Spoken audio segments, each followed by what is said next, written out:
Hello students and welcome to जूडस academia. इसके पहले के सेशन में हमने देखा था, हमने डेफिनेशन स्टार्ट कर दिया है और इसके पहले के सेशन में हमने गुड फेथ तक की डेफिनेशन को देख लिया था। आज हम देखते हैं सबसेक्शन नंबर 12 गवर्नमेंट की डेफिनेशन से। ठीक है, तो सेक्शन 2 सबसेक्शन 12 में किसकी डेफिनेशन दी गई है? गवर्नमेंट की डेफिनेशन दी गई है, जिसमें ये कहा जाता है मीन्स द सेंट्रल गवर्नमेंट और अ स्टेट गवर्नमेंट।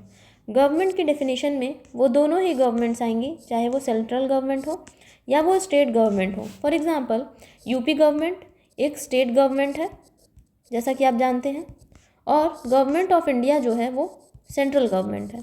ठीक है, तो गवर्नमेंट की डेफिनेशन जो होगी वो दोनों ही चीज़ों को कंसिस्ट करेगी, सेंट्रल गवर्नमेंट भी और स्टेट गवर्नमेंट भी। किसी पर्टिकुलर स्टेट की गवर्नमेंट, यहाँ पे मैंने यूपी गवर्नमेंट जो है वो केवल एग्जाम्पल के लिए लिखा है, वो महाराष्ट्र गवर्नमेंट भी हो सकती है, दिल्ली गवर्नमेंट भी हो सकती है, कुछ भी हो सकता है। ठीक है, तो ये सेंट्रल गवर्नमेंट भी होगा और स्टेट गवर्नमेंट भी होगा। ओके, आइए अब सबसेक्शन 13 पे बढ़ते हैं। उसमें क्या है? हार्बर। हार्बर की डेफिनेशन, ये जो डेफिनेशन है ये इम्पॉर्टेंट डेफिनेशन है, इसमें हम इम्पॉर्टेंट लिख देते हैं। ये जो डेफिनेशन है ये इम्पॉर्टेंट डेफिनेशन है। Okay, harbour includes supplying a person with shelter, food, drink, money, clothes, arms, ammunition, or means of conveyance, or the assisting of a person by any means, whether of the same kind as those enumerated in this clause or not, to evade apprehension। मतलब क्या है इसका कि किसी भी ऐसे person को कुछ चीज़ों की सप्लाई करना, किसी भी ऐसे पर्सन को कुछ चीज़ों की सप्लाई करना जिसमें वो शेल्टर हो, रहने की जगह देना, खाने के लिए, खाना पीने के लिए, पानी, पैसे देना, कपड़े देना, वेपन्स देना, आर्म्स देना, आने जाने के लिए साधन देना, ये सारी चीज़ों को या फिर इन सारी चीज़ों से मिलती जुलती किसी भी चीज़ को उसको प्रोवाइड करना ताकि उसका एप्रहेंशन इवेड हो सके, मतलब कि उसको हम छुपा सकें, उसको अरेस्ट होने से बचा सकें। उसको छुपाने के इंटेंशन से हम जो भी उसको ये सारी चीज़ें प्रोवाइड करते हैं, उसका एप्रहेंशन इवेड करने के लिए हम ये सारी चीज़ें प्रोवाइड करते हैं उसको, उसे ही हम हार्बर कहते हैं। जैसे गिविंग शेल्टर टू अक्यूज्ड, कोई अक्यूज्ड है, किसी ऑफेंस का कोई अक्यूज्ड है, उसको हम अपने घर में छुपा लिए, अपने घर में रहने के लिए जगह दे दिए हैं, तो वो क्या हो जाएगा? वो हार्बर कहलाएगा। क्या कहलाएगा? वो हार्बर कहलाएगा। ठीक है, तो हार्बर का सिंपल सा मतलब ये है कि किसी को अपने घर में, किसी अक्यूज को अपने घर में शरण देना। ऑलराइट, वो सारी चीज़ें प्रोवाइड करना जो जिसकी उसको ज़रूरत है। ओके, देन आगे बढ़ते हुए हम देखते हैं सबसेक्शन 14 जो कि इंजरी बताता है। ये भी एक इम्पॉर्टेंट डेफिनेशन है। जस्ट अ सेकेंड, ये भी एक क्या है? इम्पॉर्टेंट डेफिनेशन है। Okay, injury means any harm whatever illegally caused to any person in body, mind, reputation और property। इंजरी का नाम सुनते ही हमारे दिमाग में सबसे पहले ख्याल आता है कि हम कहीं जा रहे थे, गिर गए, या किसी भी तरीके से गिर गए, या किसी चीज़ से चोट लग गई, ब्लड निकल रहा है, वो इंजरी है। नहीं, ऐसा बिल्कुल नहीं है। सिर्फ उसी चीज़ को इंजरी नहीं कहते। आम बोलचाल की भाषा में हम उस चीज़ को इंजरी कहते हैं, लेकिन यहाँ पे लॉ की लैंग्वेज में इंजरी का मतलब होता है किसी भी तरीके से इलीगली कॉज करना, किसी भी पर्सन को कि बॉडी को, माइंड को, रेप्यूटेशन या प्रॉपर्टी को क्या करना? हार्म कॉज करना। ठीक है, किसी भी मीन्स से किसी पर्सन की बॉडी, माइंड यानी कि मेंटली, रेप्यूटेशन, उसकी जो रेप्यूटेशन है उस पर हार्म करना, या उसकी प्रॉपर्टी को हार्म करना, इन सभी चीज़ों को अगर किसी तरीके से इलीगली हार्म पहुंचता है तो वो इंजरी की डेफिनेशन में आएगा। ओके, सबसेक्शन 15 देखते हैं। Illegal and legally bound to do. Illegal क्या है और लीगली बाउंड टू डू क्या है? ये दोनों ही डेफिनेशन एक ही साथ दिए हुए हैं। तो the word illegal is applicable to everything which is an offence और which is prohibited by law. जो इलीगल वर्ड है वो हर उस ऑफेंस पे एप्लीकेबल है, हर उस चीज़ पे एप्लीकेबल है जो कि एक ऑफेंस है या फिर जिसको करने के लिए मना किया गया है, लॉ ने प्रोहिबिट किया गया है, और which furnishes ground for civil action, या फिर जो काम अगर हम कर दें तो उससे हमारे ऊपर क्या हो सकता है? सिविल एक्शन हो सकता है। And a person is said to be legally bound to. तो इलीगल का जनरल मतलब ये था कि कोई भी ऐसी चीज़, हर वो चीज़ करना जो कि एक ऑफेंस है और प्रोहिबिटेड बाय लॉ है, लॉ ने उसको करने से प्रोहिबिट किया है, और उसको अगर हम करते हैं तो हमारे ऊपर सिविल सूट फाइल किया जा सकता है, सिविल एक्शन हमारे अगेंस्ट लिया जा सकता है, उस चीज़ को हम इलीगल कहेंगे। ठीक है, और एक पर्सन जो है वो लीगली बाउंड टू डू है। इसका क्या मतलब है? Whatever it is illegal in him to omit. Legally bound to do का मतलब है कि हमको कहा गया कि कल कोर्ट में पेश होना है, ठीक है, और मैंने उसे ओमिट कर दिया, ठीक है, हम नहीं गए कोर्ट में पेश होने, तो ये क्या है? ये लीगली बाउंड टू डू था कि हमको कोर्ट में जाना था लेकिन मैंने उसे ओमिट किया है, ठीक है। ऑलराइट, उसके बाद आइए हम देखते हैं फिर से illegal, anything that is against the law और that could lead to a lawsuit. कोई भी जो कि लॉ के अगेंस्ट है या उस पर लॉ सूट फाइल किया जा सकता है उसे हम इलीगल कहते हैं। जैसे मर्डर है, थेफ्ट है, ये सारी चीज़ें क्या है? ऑफेंस है हमारे बीएनएस में, और इसके लिए लॉ सूट फाइल किया जा सकता है, किसी को पनिश किया जा सकता है। नेक्स्ट 16 आते हैं हम जज। जज किसको कहेंगे? तो a person who has the official power to make legal decisions. एक पर्सन जिसके पास ऑफिशियल पावर है कि वो लीगल डिसीजंस ले सकता है। एग्जाम्पल में हम देखते हैं सेशंस जज होते हैं या फिर मजिस्ट्रेट होते हैं जिन्हें हम जज के रूप में देखते हैं, ठीक है। 17 आता है life. The life of a human being unless it says otherwise be. Alright, तो 17 में क्या है?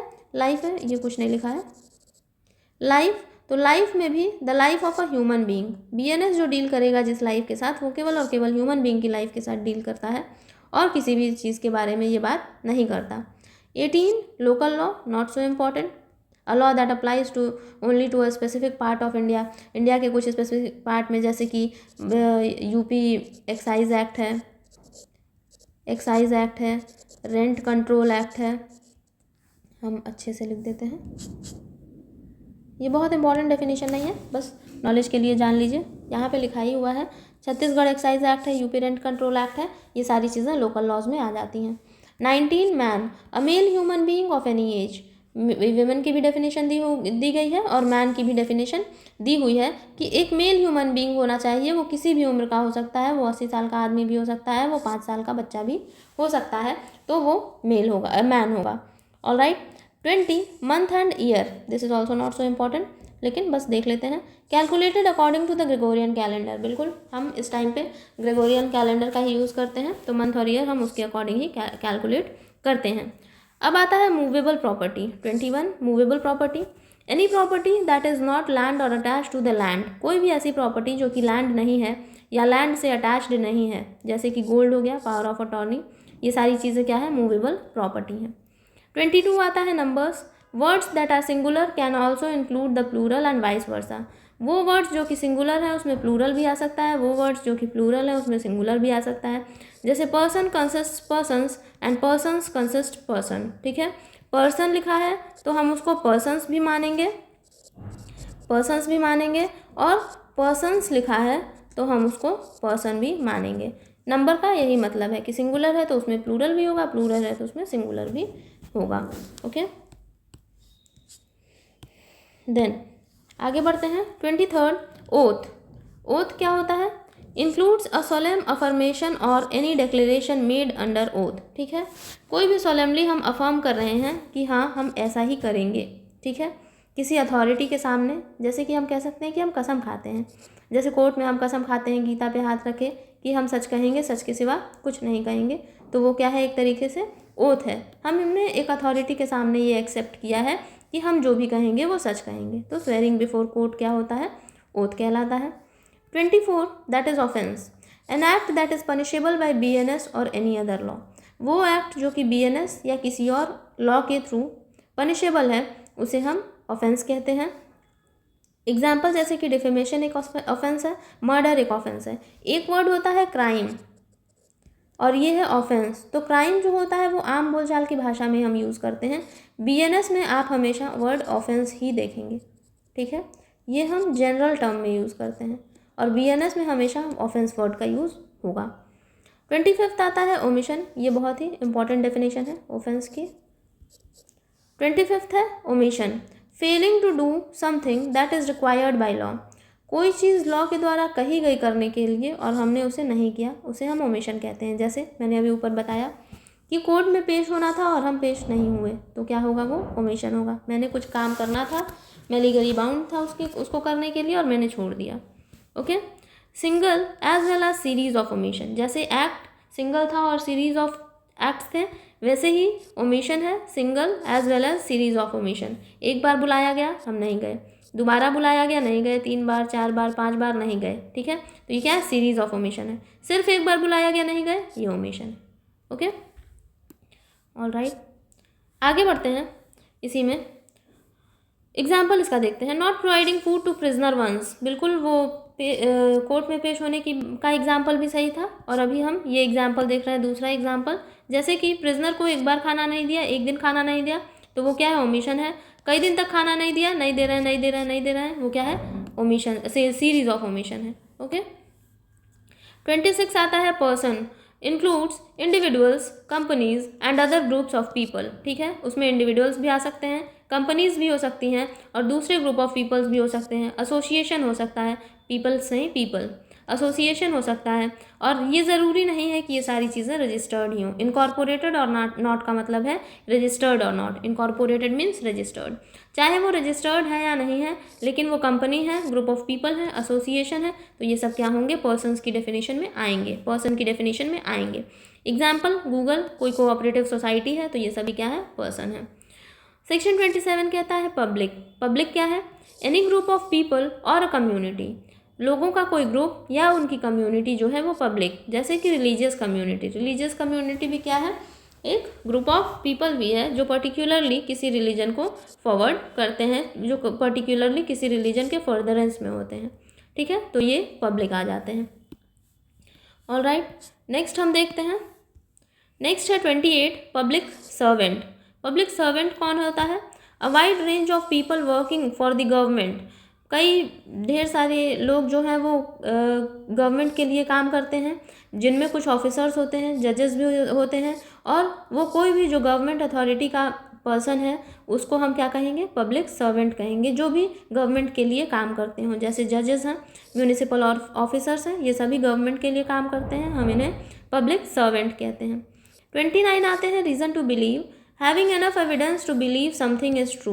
रीज़न टू बिलीव में आ जाता है कि किसी भी चीज़ को बिलीव करने के लिए हमारे पास एनफ एविडेंस है कि हम ये मान लें कि हाँ वो बात सही है। जैसे seeing that someone has run away from the crime scene, किसी को देखना कि वो क्राइम सीन से भाग रहा है, तो ये रीज़न टू बिलीव है, उसको भागता देखना ही ये रीज़न टू बिलीव है कि हाँ हो सकता है कि क्राइम उसी ने कमिट किया हो। Okay, next 30 special law, a law that applies to a specific topic. जैसे किसी स्पेसिफिक पर्पस के लिए जो लॉ अप्लाई होता है उसे हम स्पेशल लॉ कहते हैं। जैसे NDPS एक्ट है, narcotics drug and psychotropic substances, ये एक स्पेशल लॉ है। पॉक्सो एक्ट है, protection of children from sexual offences, 2012 का ये एक्ट है, ये भी एक स्पेशल लॉ है। 31 आता है हमारा वैल्यूएबल सिक्योरिटी। वैल्यूएबल सिक्योरिटी में अ डॉक्यूमेंट दैट क्रिएट्स और ट्रांसफर्स अ लीगल राइट, एक ऐसा डॉक्यूमेंट जो क्रिएट करता है या ट्रांसफ़र करता है, किसको क्रिएट करता है या ट्रांसफ़र करता है, लीगल राइट को, उसे हम क्या कहेंगे, वैल्यूएबल सिक्योरिटी कहेंगे। एग्जाम्पल में आता है चेक है, बिल्स ऑफ एक्सचेंज है, ठीक है, तो ये भी वैल्यूएबल सिक्योरिटी है और ये भी वैल्यूएबल सिक्योरिटी है, या तो राइट्स क्रिएट करते हैं या तो ट्रांसफ़र करते हैं लीगल राइट्स को।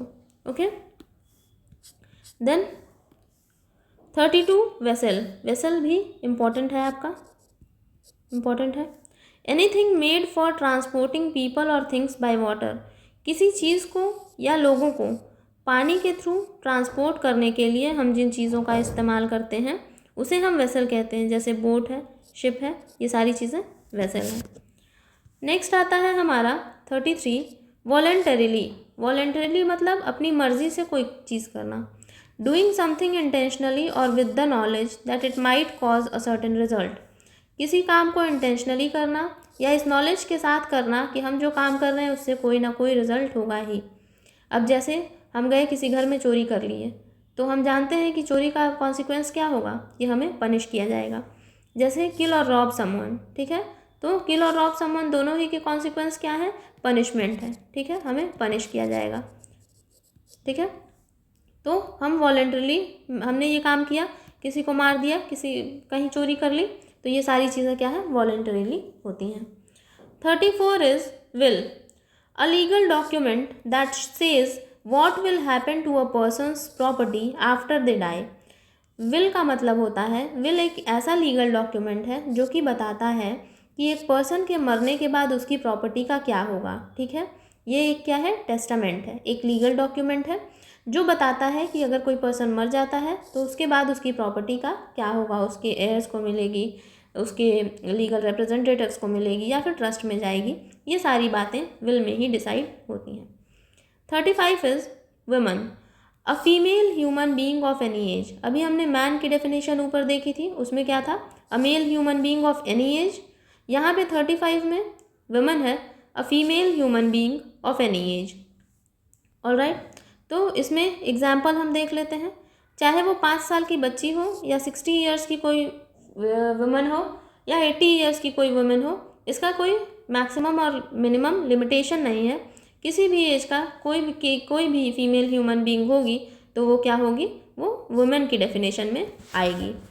ऑलराइट, 36 में हम देखते हैं रॉन्गफुल गेन।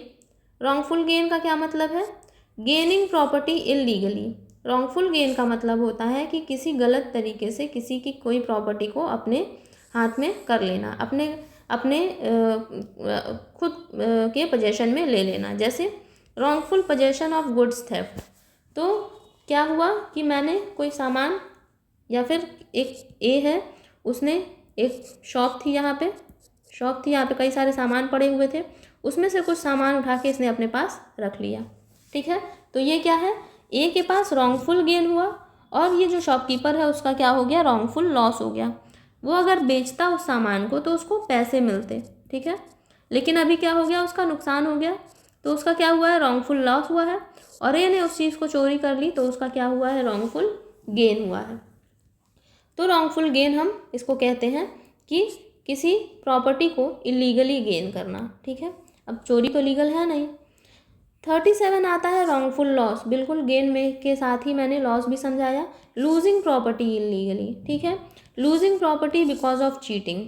ठीक है, तो किसी ने चीटिंग की जिसकी वजह से प्रॉपर्टी जो है वो चली गई, तो क्या है, ये हो जाएगा wrongful loss, losing property because of cheating. Okay, then 38 gaining wrongfully and losing wrongfully, दोनों ही कंसोलिडेटेड है यहाँ पे। इंक्लूड्स अक्वायरिंग, रिटेनिंग रॉन्गफुली और बीइंग डिप्राइव्ड रॉन्गफुली। ठीक है, या तो हम किसी सामान को अपने पास इलीगल तरीके से रख रहे हैं या इलीगल तरीके से हमसे कोई सामान छीन लिया गया, ले लिया गया, डिप्राइव हो गए हम उस सामान के पोजेशन से, उस प्रॉपर्टी के पोजेशन से, तो वो क्या हो जाएगा, अगर हम गलत तरीके से पोजेशन लेते हैं तो वो गेनिंग रॉन्गफुली है, अगर हम गलत तरीके से इलीगल तरीके से पोजेशन लूज़ कर देते हैं तो वो लूजिंग रॉन्गफुली है। एग्जाम्पल, कीपिंग समवंस मनी और रॉन्गफुली डिप्राइव्ड फ्रॉम प्रॉपर्टी, किसी के पैसे को रख लेना। ठीक है, मान लीजिए हम रास्ते में जा रहे हैं, आगे भी एक आदमी जा रहा है, उसने अपने पॉकेट से फ़ोन निकाला और उसका पैसा गिर गया, मान लीजिए 500 रुपये गिर गया। ठीक है, हम उठा के उसको रख लिए, तो ये क्या है, रॉन्गफुल गेन है। ठीक है, हम जानते हैं कि ये पैसा उसी आदमी का है, हम उसको चाहते तो लौटा सकते थे, लेकिन इसे क्या किया, हमने रख लिया, ये क्या है, रॉन्गफुल गेन है। तो क्या हो जाएगा, कीपिंग समवंस मनी। और फिर क्या है, रॉन्गफुली डिप्राइव्ड फ्रॉम प्रॉपर्टी। ठीक है, किसी तरीके से हमारे साथ चीटिंग करके किसी ने हमारे साथ चीटिंग की और हमारी प्रॉपर्टी को हथिया लिया, अब क्या हो गया, ये रॉन्गफुली लूजिंग ऑफ प्रॉपर्टी हो गया। ठीक है, हमारे पास से तो प्रॉपर्टी चली गई इलीगल तरीके से, तो क्या हुआ, ये लूजिंग रॉन्गफुली। अब आते हैं हम सेक्शन 39 पे, अनडिफाइंड एक्सप्रेशंस। अनडिफाइंड एक्सप्रेशंस या अनस्पेसिफिक टर्म्स जो कि हमें बताए नहीं गए हैं इस एक्ट में। Words used here but not defined and defined under IT act और बीएनएसएस। जो भी वर्ड्स, जो ऐसे वर्ड्स इस संहिता में यूज़ किए गए हैं जो कि यहाँ पे डिफाइन नहीं किए गए हैं, जो कि अनडिफाइंड हैं, ठीक है, तो उन्हें कहाँ से लिया गया है, या तो आईटी एक्ट 2000 से लिया गया है या बीएनएसएस 2023 से लिया गया है। Shall have same meanings here as assigned in that act और संहिता। ठीक है, तो उस संहिता या उस एक्ट में जो उसकी मीनिंग है, बीएनएस में भी हम उसकी मीनिंग वही समझेंगे। जैसे कंप्यूटर रिसोर्सेज का डेफिनेशन जो है वो आईटी एक्ट 2000 से लिया गया है, तो आईटी एक्ट 2000 में जो कंप्यूटर रिसोर्स की डेफिनेशन होगी हम उसको वहीं से पढ़ लेंगे, वही मीनिंग होगा उसका सेम जो IT एक्ट 2000 में है। तो यहाँ पे जो है हमारा डेफिनेशन सेक्शन कंप्लीट होता है। आगे की क्लास में हम आगे के चैप्टर्स को डील करेंगे। आज के लिए बस इतना ही। अगर सेशन समझ में आया है, अच्छा लगा है आप लोगों को और आप अच्छे से इसे पढ़ पा रहे हैं, गेन कर पा रहे हैं इससे नॉलेज, तो सेशन को शेयर, सब्सक्राइब और लाइक ज़रूर करें। चैनल को भी शेयर करें और बने रहें हमारे साथ अगले वीडियोज़ के लिए। जल्द ही आएगा। Thank you.